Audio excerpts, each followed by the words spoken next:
Let me ask you something. Have you ever delayed checking your bank balance? Not because you forgot, but because you already knew it would stress you out. That small drop in your stomach.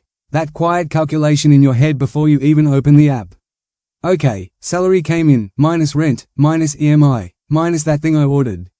And before you even see the number, you feel behind. That feeling? That's not just about money. It's about control. And here's the uncomfortable truth. If nothing changes, 3 months from now will feel exactly like today. Same stress, same cycle, same promises to yourself. I know because I lived that loop longer than I'd like to admit. I wasn't broke in a dramatic way. I wasn't asking people for money. I wasn't starving. From the outside, I looked fine. But inside, every month felt fragile. Salary hits, relief, a few confident days, then spending starts stacking up. Mid-month anxiety creeps in. End of month, survival mode.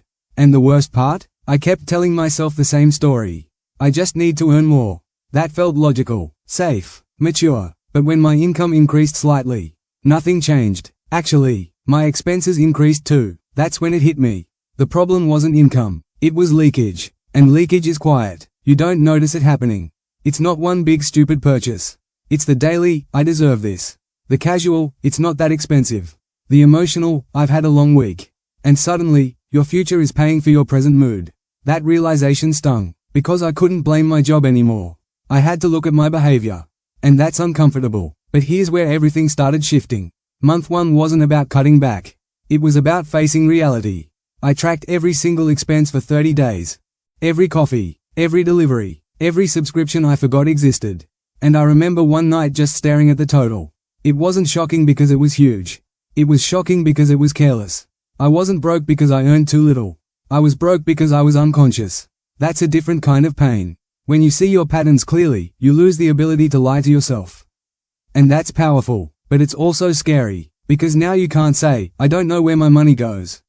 You do know, and once you know, you're responsible. That's the first tension. Awareness creates pressure. Now here's where most people mess up. They go extreme. Delete everything. Cut all fun. Try to become a monk overnight. That never lasts. Month 2 wasn't about restriction. It was about control. I created one simple rule. If I wanted something non-essential, I had to wait 48 hours. No exceptions. You'd think that's small. It's not. Because impulse feels urgent. And when you delay impulse, you feel withdrawal. You start negotiating with yourself. Come on, it's not even expensive. You work hard. It'll make you feel better. That voice is strong. And that voice is emotional spending. Here's the deeper truth. Most of us don't spend money to buy things. We spend money to regulate emotions. Stress from work, comparison from social media, pressure to look successful, boredom on weekends. Spending becomes therapy, cheap therapy, temporary therapy, and expensive therapy in the long run. When I delayed purchases, I started noticing something uncomfortable. Half the time, I didn't even want the item. I just wanted the feeling. That's when the tension increased. Because now I couldn't blame the economy. I had to face my habits. At the same time, I did something small that felt almost pointless. The moment salary hit my account, I moved a fixed percentage out. Before paying anything else, even if it was small. It felt uncomfortable. What if I need that money later? Exactly. That fear tells you everything. We're afraid to prioritize ourselves financially. We'll pay everyone else first. But saving for ourselves feels risky. That shift, paying yourself first, is psychological. It tells your brain, I am building something. And identity changes behavior faster than motivation. Now month 3, this is where the real test begins. Because once you have awareness and slight control, you feel powerful, and power can make you impatient. You'll want fast results. Invest aggressively. Start trading. Jump into some opportunity. Pause. This is where people ruin progress. Month 3 is about controlled expansion. Instead of asking, how do I double my income? Ask something calmer. How do I increase my income by 20% in 60 days? Notice how that feels. Possible. Not fantasy. Not hype. Possible. When I asked the question, it forced creativity. I picked one skill, and committed to improving it daily after work. It wasn't exciting. It was tiring. There were nights I didn't want to do it. There were messages that got ignored. There were moments I thought, is this even worth it? That's the tension nobody shows on social media. Change feels boring before it feels powerful. But something interesting happened. Before the extra income became significant, my mindset changed. I stopped feeling trapped. And that shift alone reduced my stress. Because here's the psychological core of all this. Money stress isn't just about low numbers. It's about feeling powerless. When you feel powerless, even small bills feel heavy. When you feel in control, even challenges feel manageable.